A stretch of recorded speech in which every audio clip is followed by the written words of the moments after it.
बहुत समय पहले की बात है। हिमालय की गोद में बसे एक छोटे से गांव में अजय नाम का एक युवक रहता था। अजय बचपन से ही माँ दुर्गा का परम भक्त था। हर वर्ष जब नवरात्रि आती तो वह पूरे गांव में सबसे पहले कलश स्थापना करता और भक्तिभाव से 9 दिनों तक उपवास रखता। उस गांव में एक पुराना मंदिर था जिसके बारे में कहा जाता था कि स्वयं देवी ने वहां प्रकट होकर दुष्ट शक्तियों का नाश किया था। मंदिर के गर्भगृह में रखी माँ दुर्गा की प्रतिमा अद्भुत और जीवंत प्रतीत होती थी। कहते हैं जिसने भी पूरे मन से वहां पूजा की उसकी सभी मनोकामनाएं पूर्ण होती थी। इस बार नवरात्रि आई तो अजय ने निश्चय किया कि वह माँ दुर्गा के लिए अखंड ज्योति प्रज्वलित करेगा। किंतु समस्या ये थी कि गांव के चारों ओर घना जंगल था और वहां रात को विचित्र घटनाएं घटती थी। लोगों का मानना था कि राक्षसी शक्तियां मंदिर के आसपास घूमती हैं और जो भी रात में वहां जाता है वह वापस नहीं लौटता। गांव वाले अजय को बार बार मना करते रहे कि रात के समय अकेले मंदिर मत जाना, लेकिन उसके हृदय में मां के प्रति ऐसी भक्ति थी कि उसने निश्चय किया यदि मां की सेवा करते करते प्राण भी चले जाएं, तो वह जीवन सार्थक होगा। पहले दिन अजय ने मां दुर्गा की मूर्ति के सामने अखंड ज्योति जलाए और मंत्रों का उच्चारण किया। वातावरण इतना पवित्र हो गया कि मंदिर में उपस्थित सभी लोग गहरी शांति और ऊर्जा का अनुभव करने लगे। लेकिन रात होते ही मंदिर के बाहर अजीब सी आहटें सुनाई देने लगी। पेड़ों की शाखाएं स्वयं हिलने लगी जैसे कोई अदृश्य शक्ति पास आ रही हो। अजय ने हिम्मत नहीं हारी। उसने आंखें मूंद कर माँ दुर्गा का ध्यान किया और भक्ति भाव से कहा, हे माँ, यदि ये परीक्षा है तो मुझे शक्ति देना। तभी एक ठंडी हवा चली और मंदिर के दरवाजे अपने आप बंद हो गए। ऐसा प्रतीत हुआ जैसे माँ स्वयं अपने भक्त की रक्षा करने के लिए वहां उपस्थित हो। रात गहराती गई। मंदिर के भीतर अखंड ज्योति शांत और उज्जवल लौ के साथ जल रही थी। बाहर जंगल से कर्कश आवाजें आने लगी, कभी किसी जानवर की चीख, कभी टहनियों के टूटने की आवाज। अचानक मंदिर के दरवाजे पर जोरदार धमाका हुआ।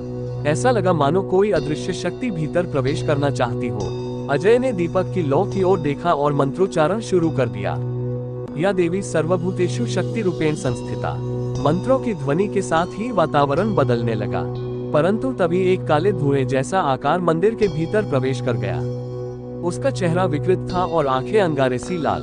उसने गुर्राकर कहा, ये ज्योति बुझा दो, नहीं तो तुम्हारा जीवन यही समाप्त कर दूंगा। अजय का हृदय कांपा, लेकिन उसने हिम्मत नहीं हारी। उसने अपने दोनों हाथ जोड़कर कहा, माँ की ज्योति कोई बुझा नहीं सकता। जब तक प्राण है मैं इसे जलाए रखूंगा।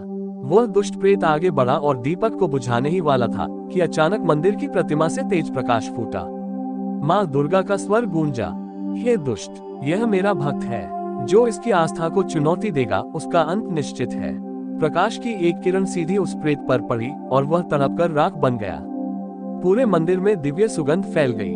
अजय के नेत्रों से आंसू बह निकले। उसे लगा जैसे स्वयं माँ ने उसके स्पर्श कर उसके सिर पर हाथ रखा हो। रात का अंधकार अब शांति में बदल चुका था। मंदिर के बाहर भी हवा मधुर हो गई थी। गांव वालों को जब सुबह ये समाचार मिला तो सभी अचंभित रह गए। सभी ने माना कि अजय की भक्ति और मां की कृपा ने गांव को दुष्ट शक्तियों से मुक्त कर दिया है। सुबह का सूरज उदित हुआ तो मंदिर के चारों ओर गांव वाले इकट्ठा हो गए। सबने देखा कि अखंड ज्योति अब भी उसी तरह जल रही थी, मानो पूरी रात किसी अदृश्य शक्ति ने उसकी रक्षा की हो। अजय मंदिर की सीढ़ियों पर बैठा था, उसके चेहरे पर तेज चमक रहा था। गांव वाले श्रद्धा से उसके चरण छूने लगे, पर अजय ने नम्रता से कहा, ये मेरी शक्ति नहीं, माँ दुर्गा की कृपा है। जो भी सच्चे मन से भक्ति करेगा माँ स्वयं उसकी रक्षा करेगी। उसी समय मंदिर में पुनः दिव्य प्रकाश फैल गया। माँ दुर्गा का स्वर आकाश से गूंजा, वत्स अजय, तुम्हारी आस्था और साहस ने मुझे प्रसन्न किया है। मांग लो, क्या वरदान चाहते हो?